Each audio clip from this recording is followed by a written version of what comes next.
अस्सलामु अलैकुम वरहमतुल्लाहि वबरकातुहू।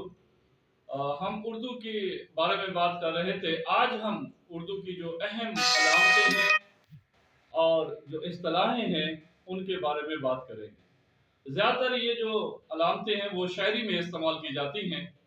और सबसे अहम ये अक्सर एमसीक्यूज में भी ये पूछा जाता है कि आसमान किस चीज़ की अलामत है। आसमान दुश्मनी की अलामत है। अदबी इस्तिलाह में आसमान दुश्मनी की अलामत है।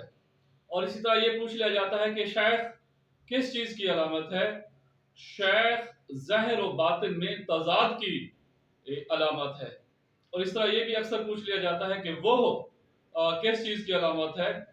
वो महबूब के लिए है। असल ये सारी चीज़ें कुछ इशारे होते हैं इस शायरी में, तो ये चीज़ें इस्तेमाल होती हैं। अब कुछ अदबी इस्तिलाहें हैं जो ज़्यादातर इम्तिहानात में भी पूछी जाती हैं। उनमें एक अफाकियत है, इंसानी जज्बों और एहसासात का ऐसा फ़नी और जमालियाती इजहार जो तमाम नौ इंसानों के लिए उनके जज्बात की तर्जमानी करे, ये अफाकियत कहलाता है।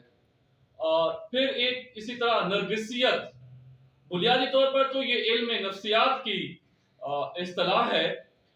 यानी खुद ही अपनी हर अदा पर सौ सौ जान फिदा होना, यानी खुद ही मुहिब और खुद ही महबूब, ये नरगिसियत कहलाता है।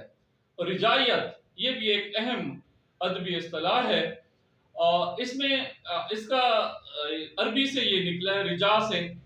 और इसका मानी भी ये है कि आरज़ूमंदी, जिंदगी से मोहब्बत और पुर उम्मीद लहजा इख्तियार करना रिजायत कहलाता है।